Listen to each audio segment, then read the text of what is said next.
Furious world leaders are blasting Donald Trump, and they are not holding back. In the Middle East, former allies of the United States are saying that the military bases in their countries are a liability, and they want to shut them down because what in the world is the United States even offering but getting them involved in wars? When you go to Australia, Canada, and Europe, they're out there calling Donald Trump out for causing a rupture in the global world order. We're hearing Canada, Europe discussing, can Canada join the European Union? I mean, things that were never even thought possible are now being discussed, and 60% of Canadians support that idea. In Qatar, you're hearing how they thought that their military bases, giving Donald Trump private jets, was going to help them, but it's done the exact opposite. I just want to break down for you point by point of what's going on across the world. I think it's important that we have an international perspective of what's going on. A very significant UAE scholar by the name of Abdullah, it's very close to the royal family there, says that the UAE no longer needs U.S. protection, calling American bases a burden, not a strategic asset, and suggesting that they should be closed. The United States standing in the region has been utterly obliterated. Let me read for you what Abdullah had to say, and then separately, the United Arab Emirates economic ministers and foreign ministers have been meeting with the United States and have been demanding protection in the form of currency swaps. And in the event that the United States is unwilling to help out the UAE in an emergency, they're saying, why don't we just use yuan? We'll just switch to Chinese currency at this point, because what the hell is the United States even doing? I'll get to that in a moment. But here's what Abdullah writes. This is what I told Reuters today. The UAE no longer needs America to defend it, as it has proven during the Iranian aggression that it is capable of defending itself with distinction. What the UAE needs is to acquire only the best and latest weapons America has. Therefore, it is time to think about closing the American bases, as they are a burden and not a strategic asset. Now, separately, you have UAE's foreign minister and economic ministers essentially saying the following to the Trump regime. You started this war. If we run short of U.S. dollars as a result of it, either you will give us a U.S. dollar swap lines, or we will be forced to start transacting oil and gas in Chinese currency, in yuan, and in other currencies. Say goodbye to the petrodollar.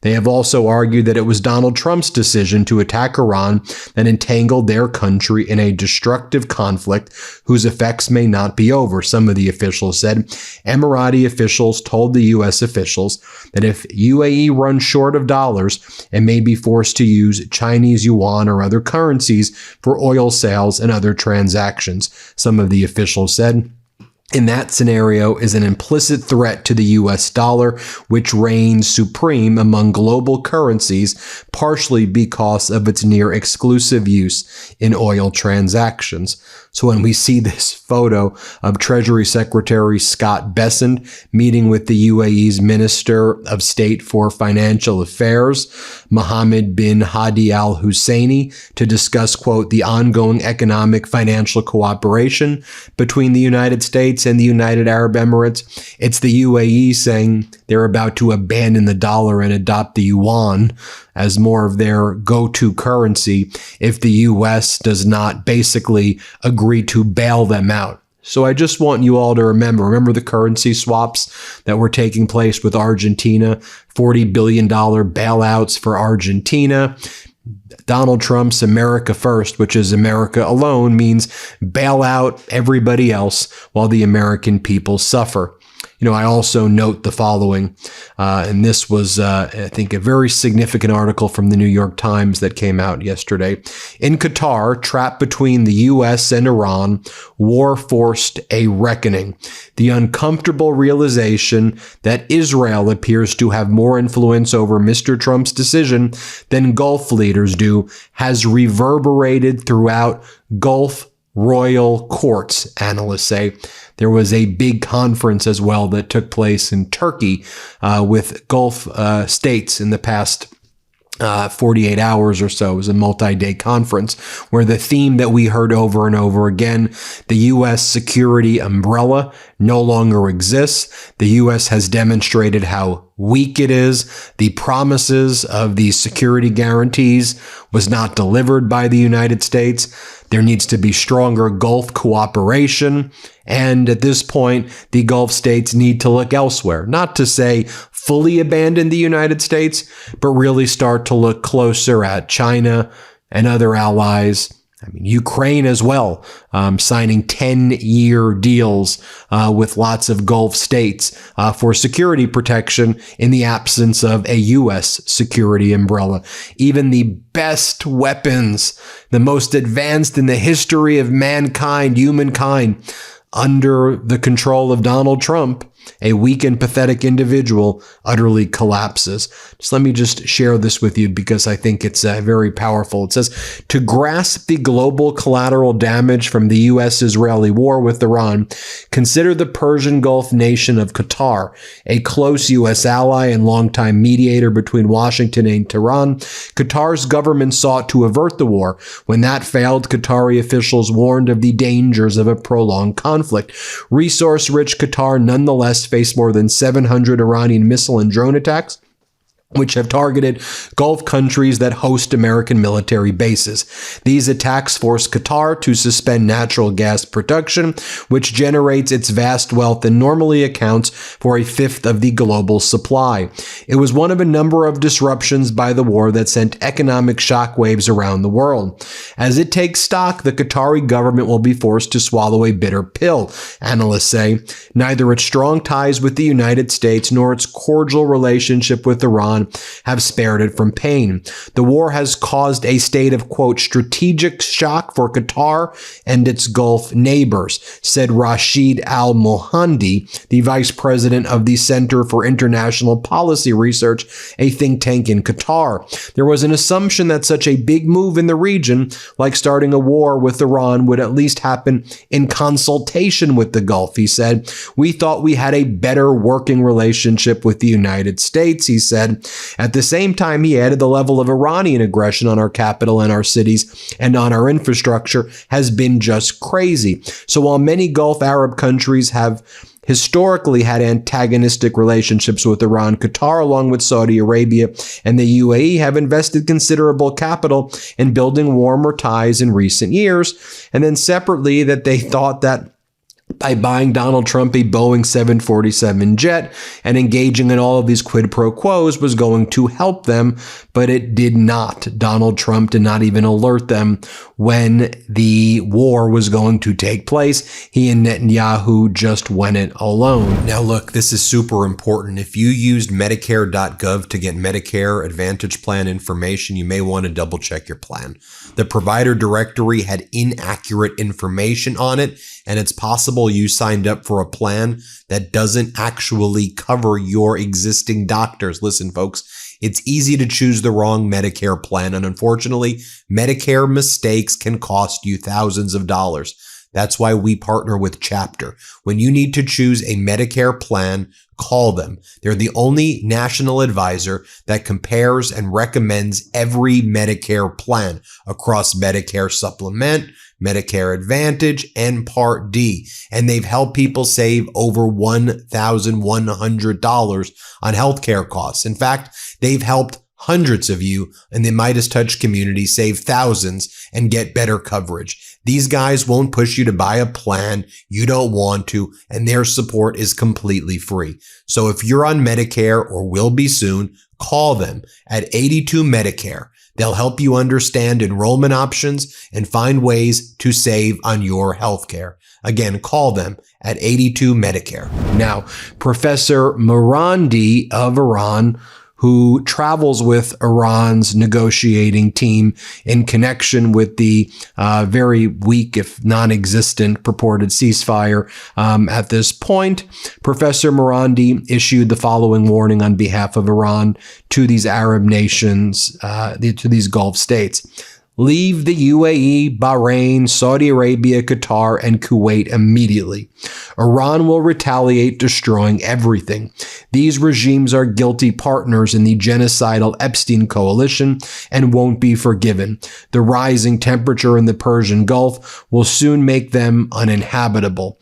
And this follows Donald Trump announcing that the U.S. Navy attacked and boarded a Iranian vessel in the Persian Gulf. This is as the Trump regime continues a naval blockade of the Persian Gulf. Trump's plan to open the Strait of Hormuz is to further close the Strait of Hormuz. And then Donald Trump is now, as you know from our other reporting, threatening to blow up bridges, electric grids, and other civilian infrastructure in Iran if Iran does not agree to terms imposed on it by the Trump regime that the Trump regime was not able to achieve during the war. We all know that Donald Trump agreed to Iran's 10-point negotiating framework as a stipulation to the ceasefire beginning in the first place.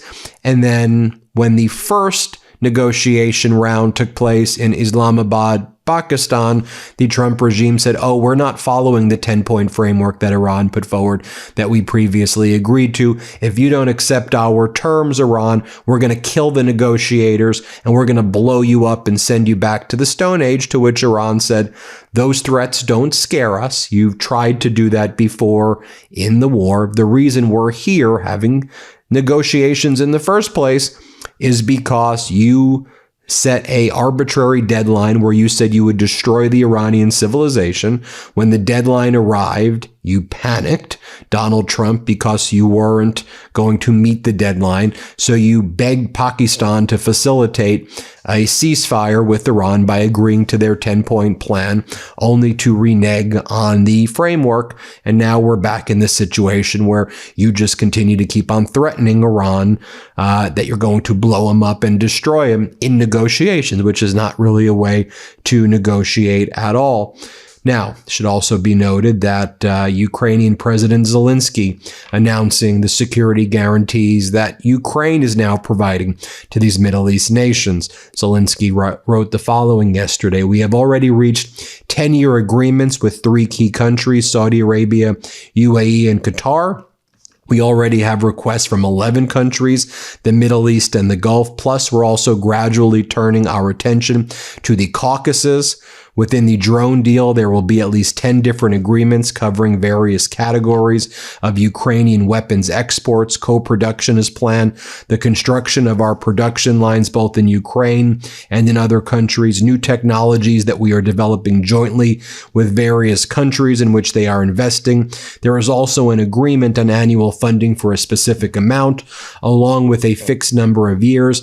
Second, the European track. Work has already begun with Germany, Italy, Norway, Sweden, and the Netherlands, of course. We have good relations with the United Kingdom and France. I am confident that all of this will also be implemented there. And that's from an interview that he gave recently, that he just gave.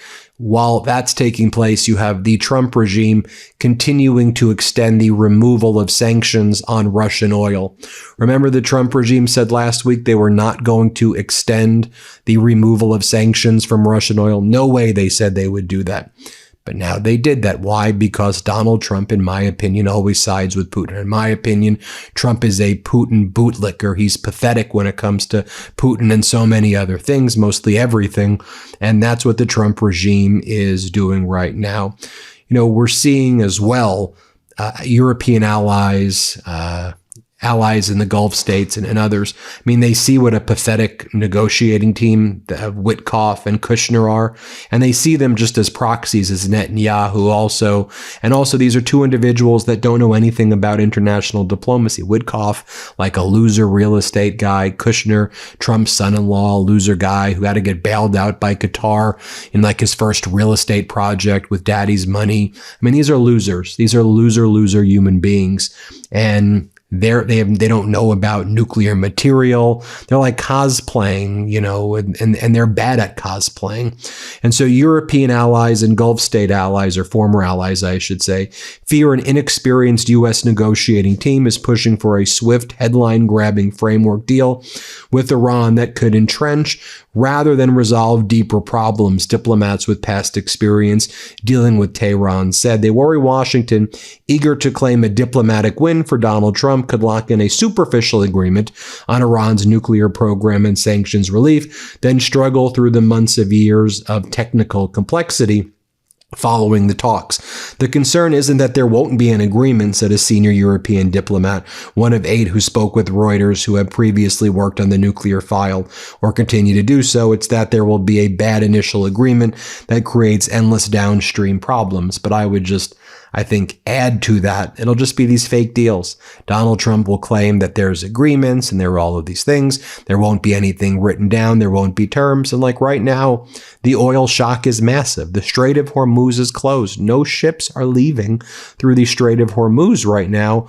And what that means is that the oil shock gets worse and worse and worse. And the food supply shock gets worse and worse and worse. This is a big problem.